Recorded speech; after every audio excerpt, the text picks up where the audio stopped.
All right, so, but what I was able to do, here's another idea that I had floating in my mind, because I review the Kennewick Police Briefing that's put out on a weekly basis, and basically they discuss what officers have been doing, particularly over the weekend, and it's always quite fascinating reading. And you can look at it too. You just go to the City of Kennewick's website and you'll find it. It's called the Kennewick Police Briefing. Well, what I noticed this last time around was a number of domestic violence entries. So a number of police officers were making stops, were being called out for purposes of domestic violence, 10 in like a 4-day period. And I don't know to you if that sounds like a lot or not, but to me that did sound like a lot, and more than usual when I read through these documents. They also covered a lot of different groups of people, like a mother-daughter, a father-son, husband and wife, or boyfriend, girlfriend, so touching a lot of different people. So I thought, domestic violence continues to be a problem in our community, like most communities. So let's get some people in here to talk about that so we could learn more about it. Kate Carter is a domestic violence advocate. She works for Domestic Violence Services of Benton and Franklin counties. Kate, welcome, and I'm so glad that you're here to talk to us today. Thank you, Christine. I got a lot of questions for you. And also, Kate was so good to bring along basically a volunteer, but she's also working on her master's in social work, and she's working at the domestic violence program. Her name is Christina French. So, Christina, we'll ask you some questions as well. Thanks for coming here today. Absolutely. It's great to be here.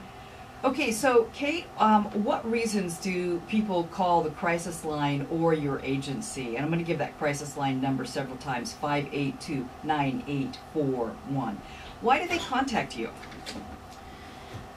A variety of reasons. People are looking for ways to access our services. People reach out to us through a variety of avenues with increased prevention work and outreach to other agencies, jails, courts. We get referrals from there pretty often, and people are looking to find out what services we may have.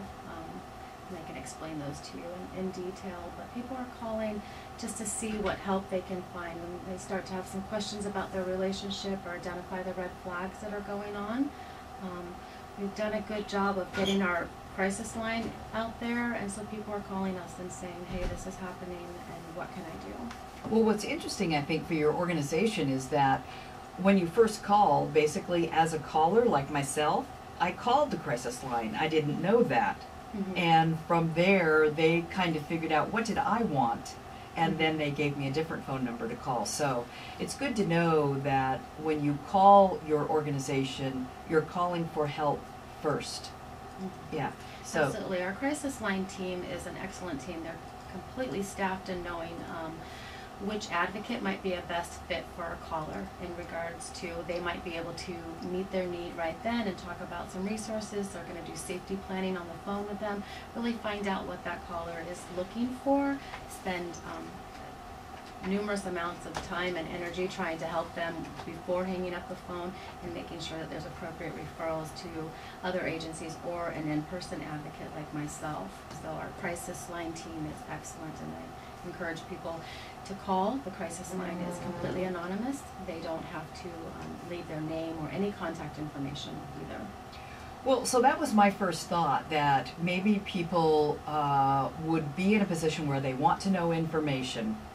They want to know what's out there, but they might be reluctant to call for fear that by making contact with you means that they got to change their whole life. They got to move out today. They've got to leave whoever their abuser is.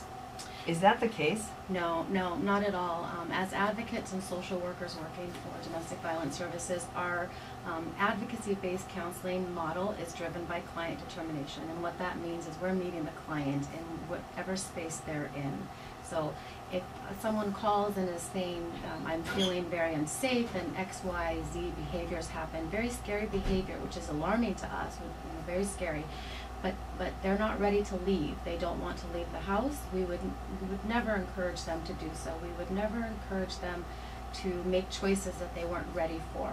What we would do is help them identify the safety concerns for themselves and their other loved ones, typically, the small kids, the kids in the house.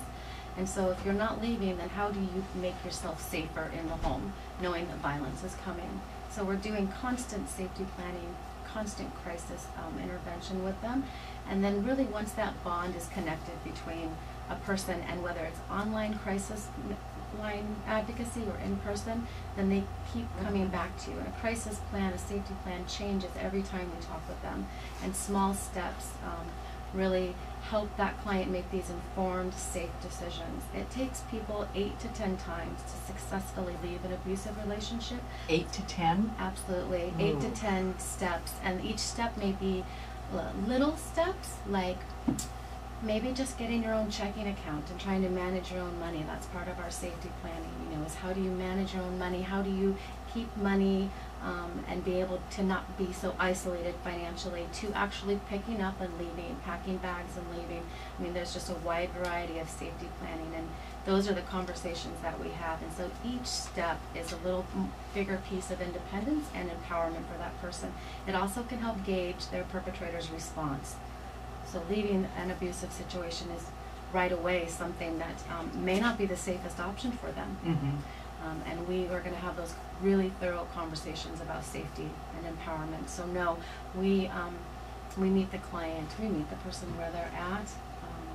Who are the victims? Is there a particular age group or an ethnic group? Who are the victims? Well, what I'm going to say is that domestic violence does not discriminate. It does not discriminate against age, gender, ethnicity, sexual orientation, socioeconomic status. It is a symptom of poverty. It is also something that, somebody married to a doctor may be experiencing. Right. So there's no way to say who are victims. It could be anybody. Statistically, victims of DV are women. 98% are women. And we do provide services to men. I want to make sure that we do cover that today. We do provide services to men of domestic violence, and it does happen. Men who are the victims. Correct. Yeah. Okay. Yes. Well, I'd like to hear a couple of stories. Okay. We're going to not use names, of course, here, but to help us understand what kind of situations we're talking about. Tell me a story. Well, Christine, I guess I kind of want to ask you, do you want to hear a success story, or do you want to hear something that... I want to hear one of both. That's an interesting way to put it. Let me hear a story that was not successful. Not successful. It's heartbreaking and tragic, and I don't want to say anything that triggers people that might be listening. DV has a way of, it never leaves. It's how well you cope and manage and recover from it. We've had numerous homicides in our community. We kind of talked about this a little bit right before we started talking, and so we have worked with women that have been murdered in our community. That's heartbreaking to see the families, the children of those people. We participate in their vigils and stand close with that family for as long as they want us in their life and provide support. So you actually worked with some women who later went on to be murdered. You were working with them as clients from time to time. You knew of their situation. We have, yes. Okay. We have, yes. It's very tragic because there's a misconception that you can do everything right and everything is going to turn out good and perfectly. And boy, they try to do everything that's expected of them. They try to do everything that they feel makes them safer, and sometimes the perpetrator will find a way. So that's why these conversations we have about safety planning and knowing your plan, that ever-evolving, changing conversation we have, is so important. Once somebody really identifies as being unsafe, we try to keep them connected to us for years. I've been working with the agency for almost 8 years. Many of us at staff there have been there for years as well. We have a lot of longevity with our staff. So we have clients that we've worked with for 3, 4, 5 years. DV is not just a one-time issue typically. It's not. It can go on even much longer after you've left an abusive relationship. So we've been working with clients that have left, done everything right, and ultimately have been murdered.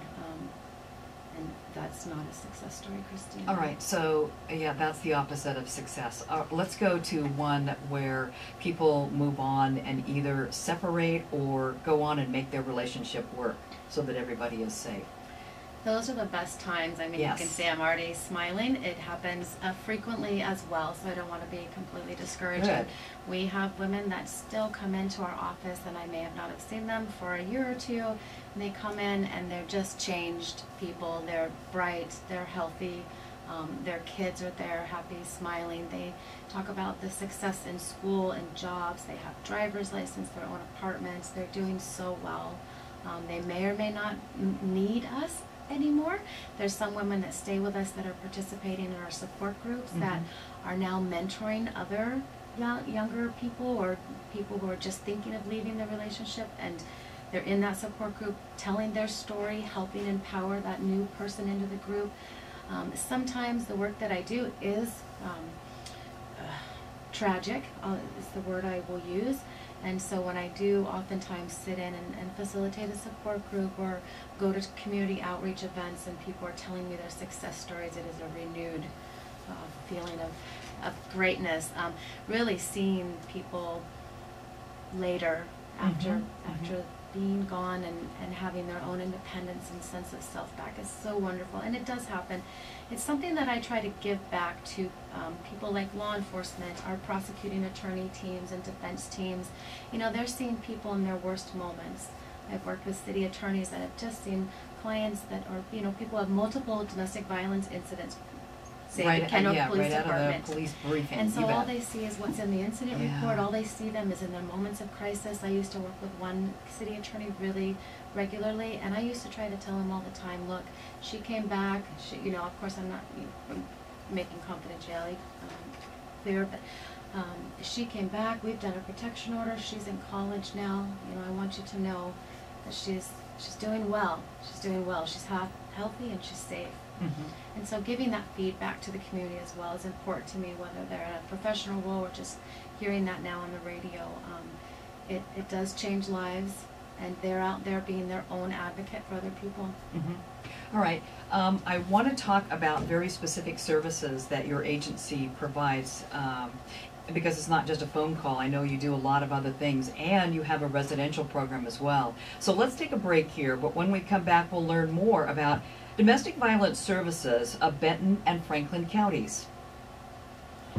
Welcome back to Meet in the Middle. If you've had some experiences with domestic violence and you want to share them today, our number 547-8726. So let's talk to both Kate Carter as an advocate from Domestic Violence Services, and also Christina French, volunteer. She's currently now working on her master's in social work.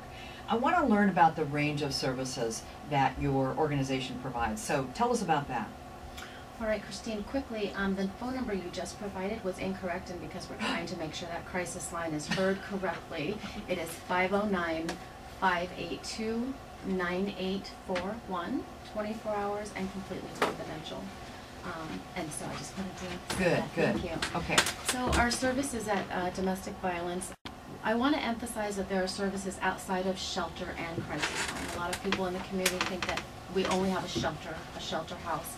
And actually we serve about 900 families a year, and only about 130 of them actually ever go into the shelter. So you can see the predominant portion of who we're talking to and working with never actually have anything to do with the shelter. They're part of our outreach program. Our outreach building is located behind the Department of Licensing, and on our website the address and everything is accessible. And again, you can always call the crisis line for how to reach that building specifically. It's a walk-in building, and the phone number for the crisis line again is 582-9841.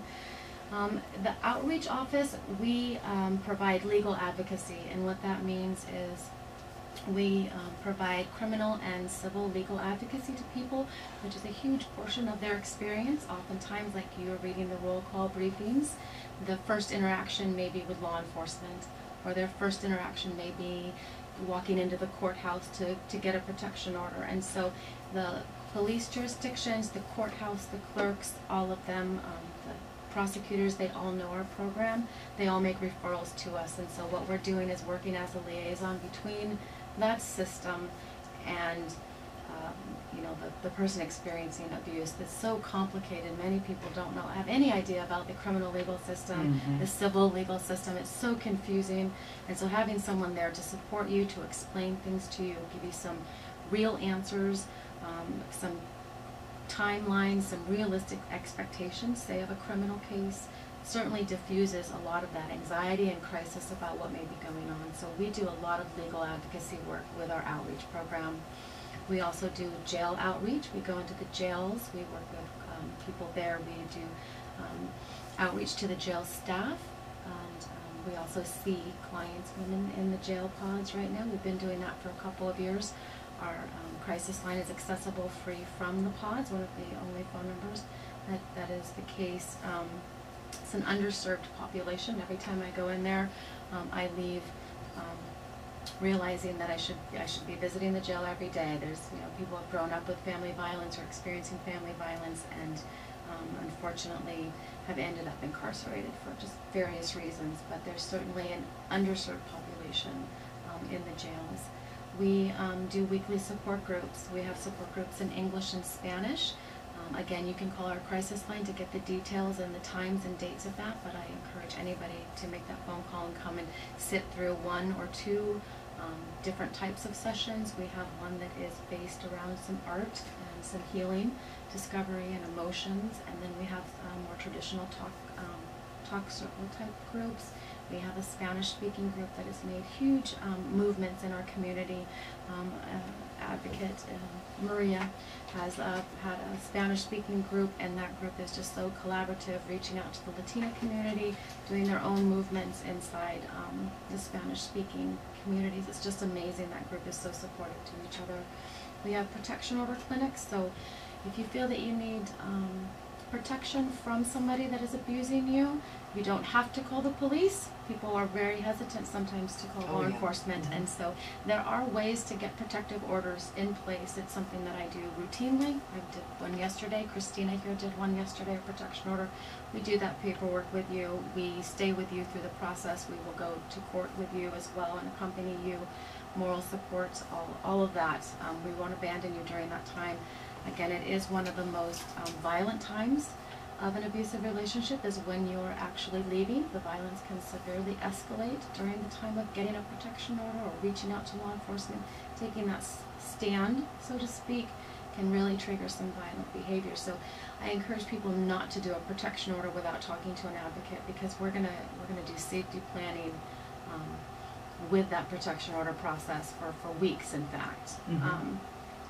We have, again, some advocates located with our police departments and our community services office, which is the CSO office, formerly the DSH's office, where you're going to get some help with some TANF, food stamps, and medical. So we have an advocate located in that building as well to assist navigate that system. You don't know how to do the paperwork, you're in crisis, none of that is easy to navigate. So we've tried to strategically place advocates in places where people experiencing DV are going to show up.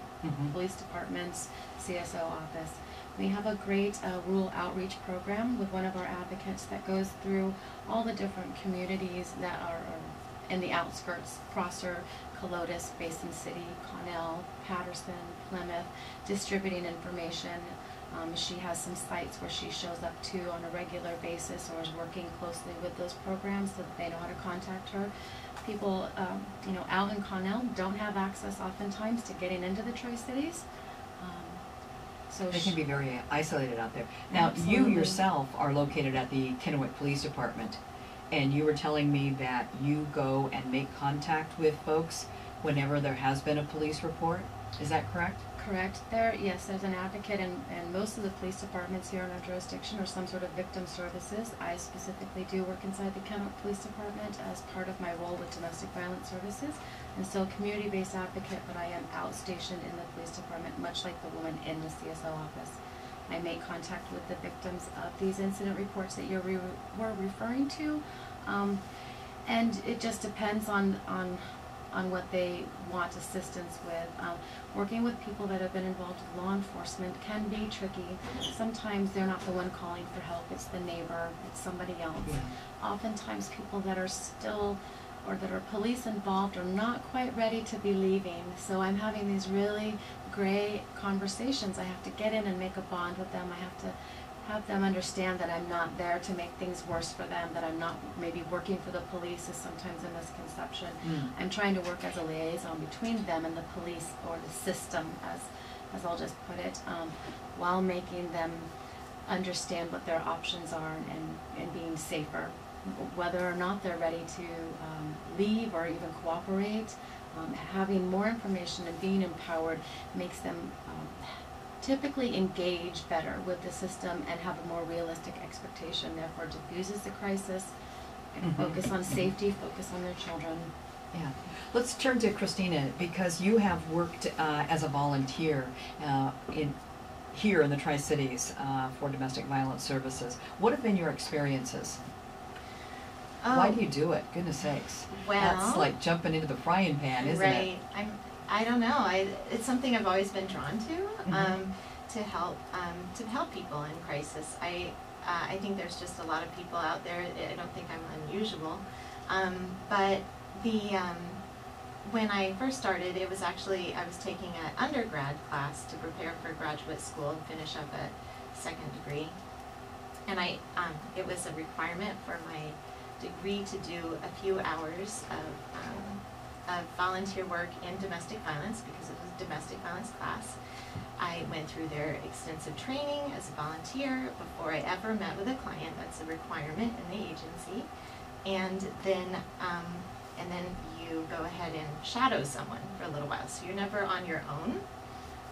Then I did, so at first it was legal, actually with Kate and also with Maria, and working in their protection order clinic,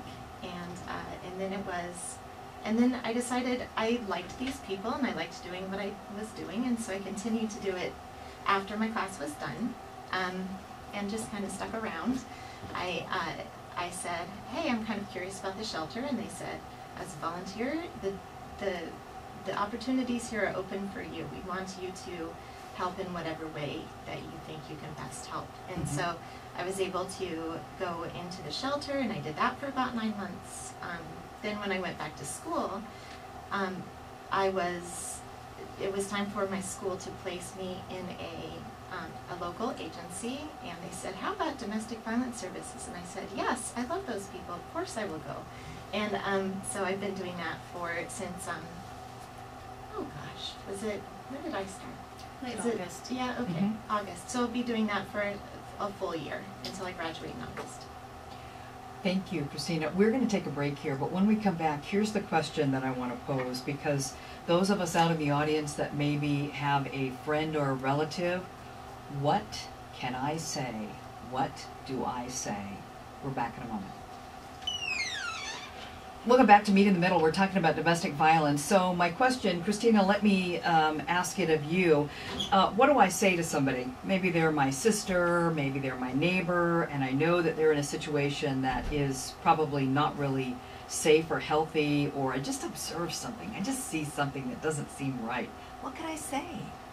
That's a great question, and I'm glad you're asking it, because people like us, advocates, are actually not the first responders to domestic violence. It's actually people like you're saying, like yourself, people who are friends or family of the person who are being abused. And so that, as a first responder, it's important to know what to say.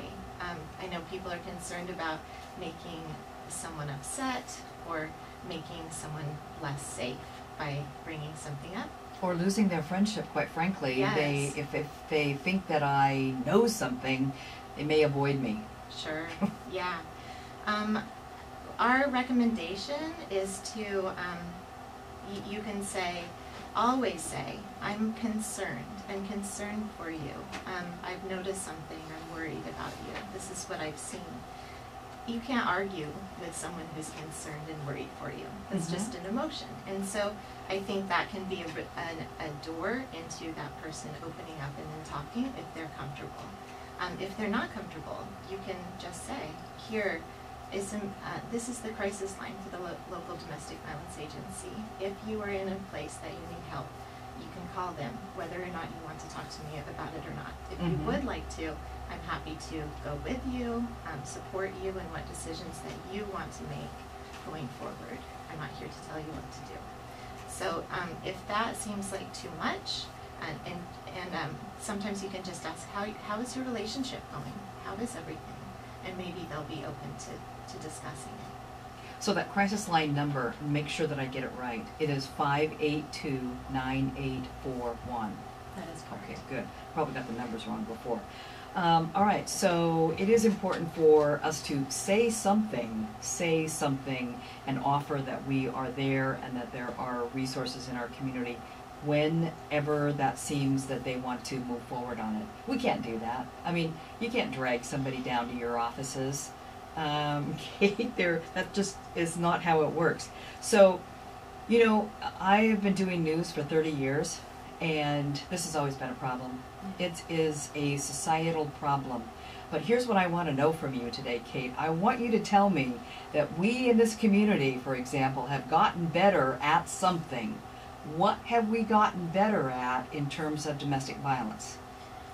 I can tell you, Christine, that our agency has been able to partner with so many other agencies and systems. We have relationships, we have built relationships, again, with the court system, law enforcement jurisdictions, social service agencies, private counselors, counseling agencies. We have built relationships. Each of us know lots of people in these entities. They know about us. They know how to access our services. They know know us personally. Each of us have kind of a specialized area. We've been working with landlords. We have a transitional housing and housing advocate that's worked with landlords on domestic violence, the laws, how to help people that they're renting to. So we have built partnerships inside of our community, and we're strong. We are strong. It is our name is there. They know what our services are, and these people know how to access us, and they're helping people get to us, and that's what we need. That's what's really positive in our community right now. So help is out there. Absolutely. Help is there. All right, I can't end this conversation without knowing, do we have something to help abusers in our community so that they may be in a situation where they can change some behavior because it's just socially unacceptable? And that's another great partnership that we have. We have worked with the Domestic Violence Perpetrator Services treatment providers. So there are programs for abusers. There is different types of perpetrator treatment services, different lengths of classes that are available. And again, we have relationships with those providers as well. So we, work together. We attend some meetings together. They know us personally. I know one that I work with pretty regularly, and in that sense, they know what our program is, we know what their program is, we can talk to each other about concerns. We're certainly working together to end family violence and intimate partner violence. So yes, there are perpetrator treatment services and providers here in our community. Good.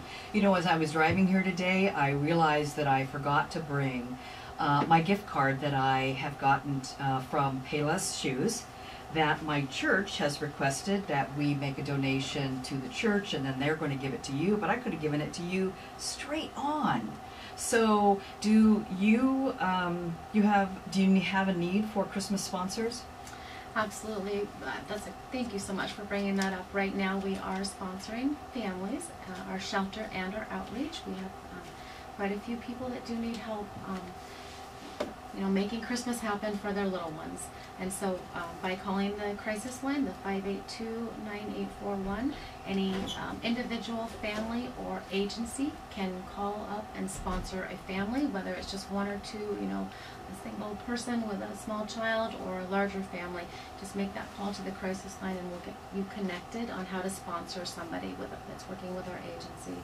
We would greatly appreciate that. It's such a beautiful time of the year, and again, our community is so gracious. We do love seeing that happen inside of our agency. Mm-hmm. So I hope the message today is there is help out there. Domestic Violence Services of Benton and Franklin counties, Kate Carter and Christina French, thanks for spending time with us today and helping us understand what is out there and available. Thank you so much. Merry Christina. Christmas to both of you. Thank you. Hey, we're back in a moment here. Stay with us.